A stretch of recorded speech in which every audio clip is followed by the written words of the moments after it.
Israeli वज़ीर आज़म Netanyahu ने Qatar में हमास क़यादत को एक बार फिर टारगेट करने की धमकी दे दी। दोहा हमले पर सदर डोनाल्ड ट्रंप की नाराजगी का पैगाम ले जाने वाले अमरीकी वज़ीर ख़ारजा मार्को रूबियो के साथ प्रेस कॉन्फ्रेंस में नेतन्याहू ने एक बार फिर जारहाना अज़ाइम ज़ाहिर किए और कहा कि हमास जहां कहीं भी होगी उसको टारगेट किया जाएगा। मार्को रूबियो ने सीज फायर के लिए हमास से गैर मुसल्लह होने का मुतालबा किया। इससे कबल मकबूजा बैतुल मक़दिस में अमरीकी वज़ीर ख़ारजा की नेतन्याहू से इंतहाई खुशगवार मूड में मुलाकात हुई।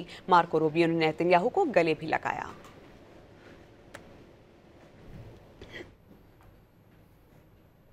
इसराइली वज़ीर आज़म नेतन्याहू ने कतर में हमास क़यादत को एक बार फिर टारगेट करने की धमकी दे दी।